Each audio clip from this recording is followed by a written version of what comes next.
मैं कैमरा येऊ देना। Madam camera. मैडम स्पीकर, मैं आज इस सदन में क्रोध, वेदना और अपमान की भावना लेकर खड़ी हूँ। अपमान उन सिपाहियों का जिनको सीज फायर की ऑर्डर अपने देश के प्रधानमंत्री से नहीं बल्कि एक विदेशी से मिली।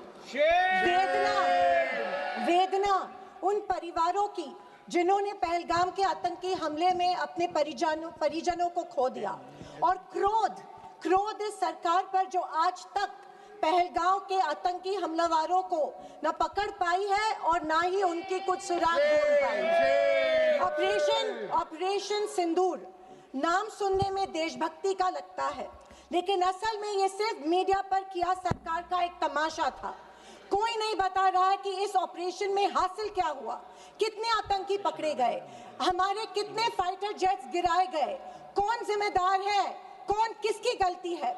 इसका हिसाब देने का दायित्व इस सरकार का है, मगर देश में सवाल पूछने पर ही पाबंदी है, क्योंकि ये सरकार सवाल सुनना ही नहीं चाहती है, बल्कि ये सरकार जवाबदेही से ही भागती है।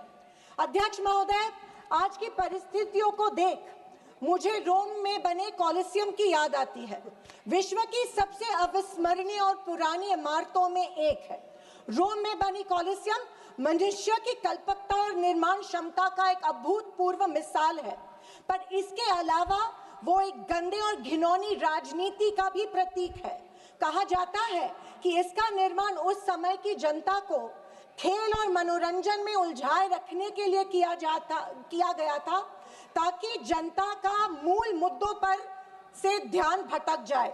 कुछ ऐसा ही आज हमारे देश की सरकार करती प्रतीत हो रही है। पर अब खेल और मनोरंजन ही काफी नहीं है। किसी महत्वपूर्ण इलेक्शन के पहले आतंकी हमला और फिर सरकार की जवाबी कार्रवाई।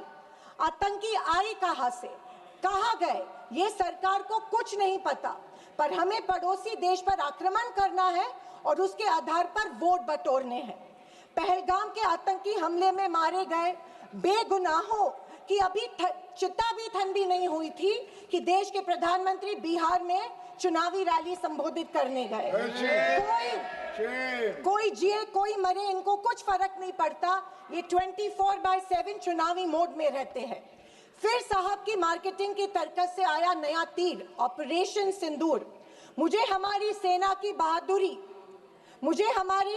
बहादुरी पर बिल्कुल संदेह नहीं है।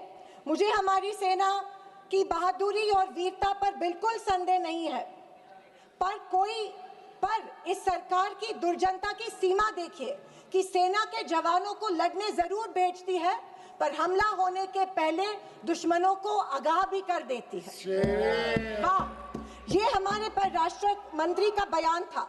क्या यही कारण है कि हमारे जेट्स दुश्मन के द्वारा गिराए गए? क्या ये हमारी सेना के जवानों के जानों के साथ खिलवाड़ नहीं थी? खैर, जो इंसान मानता हो कि इस सेना के जवान की तुलना में एक व्यापारी ज्यादा खतरा मोल लेता है, उससे हम अपेक्षा ही और क्या करें। ये मूर्खता है या फिर देशवासियों को मूर्ख बनाया जा रहा है? ऑपरेशन सिंदूर से देश को क्या हासिल हुआ? अमेरिका के दबाव में किया गया एक शर्मनाक सीज फायर। फॉरेन पॉलिसी ऐसी कि मित्र देशों ने आतंकवाद की निंदा तो की, पर पाकिस्तान की नहीं। स्पीकर मैडम, प्रधानमंत्री कहते हैं कि ऑपरेशन सिंदूर का जश्न मनाने का पर्व है। किस बात का जश्न मनाए प्रधानमंत्री जी? हमले के पहले आपके विदेश मंत्री दुश्मन को हमले की पूर्व सूचना देते, उसका जश्न मनाए? इसी का असर ये था कि हमारे जेट्स गिराए गए, क्या इसका जश्न मनाए? या फाइटर जेट जो क्षतिग्रस्त हुए हैं उनके पायलट्स का क्या हुआ, इस देश को अभी तक उसकी जानकारी नहीं है, क्या उसका जश्न मनाए? सीज फायर का ऐलान इनके कथित मित्र ट्रंप करते हैं, इससे जो हमारी देश की तीनों सेनाओं का मानसिक खच्चीकरण हुआ, क्या उसका जश्न मनाए? और तो और पहलगाम के आतंकियों को कोई सुराग नहीं, क्या इसका जश्न मनाए? इंटरनेशनल कम्युनिटी में भारत की छवि इतनी कमजोर अब तक कभी नहीं हुई थी। हर चीज को इवेंट मत बनाइए मोदी जी। अपने मन की बात छोड़कर देशवासियों को कि सवाल का जवाब देने की भी हिम्मत दिखाइए। याद आती है जब इंदिरा गांधी जी के सामने पाकिस्तान सरेंडर हुआ था और एक हार्डलाइनर निक्सन जैसे को भी इंदिरा गांधी की बात सुननी पड़ी। और विदेशी नीति की तो हालत और भी शर्मनाक है। हमारे पड़ोसी नेपाल, बांग्लादेश और श्रीलंका जो कभी भारत के सबसे करीब थे, आज हमारी पीठ पीछे चीन से हाथ मिला रहे हैं। एक समय था जब भारत के पास नेबरहुड फर्स्ट की नीति थी और आज हमारे पड़ोसी हमें लास्ट प्रायोरिटी मानते हैं। स्पीकर मैडम, विदेश जाकर इंडियन डायस्पोरा के साथ तस्वीर खिंचवाना ही विदेश नीति बन गई है। अब ये सरकार प्रश्न पत्र भी खुद बनाती है और उत्तर भी खुद तय करती है। जनता से कोई संवाद नहीं, पार्लियामेंट में कोई ट्रांसपेरेंसी नहीं। ये सरकार केवल प्रचार की मशीन बनकर काम कर रही है। पहलगांव के शहीदों के परिवारों को जवाब कौन देगा? सरकार की कूटनीति की असफलताओं को जवाब कौन देगा? चीन की बढ़ती घुसपैठ और पड़ोसी देशों की बेरुखी का जवाब कौन देगा? अगर सरकार जवाब नहीं देती है तो सरकार को सत्ता में बने रखने का कोई अधिकार नहीं है। विपक्ष का हर सांसद लोगों के सवालों को उठाता रहेगा और अगर सवालों से डरती है तो कुर्सी छोड़ो। ये कुर्सी, ये पद जवाबदेही का है, सिर्फ इवेंट सेलिब्रेशन का नहीं है।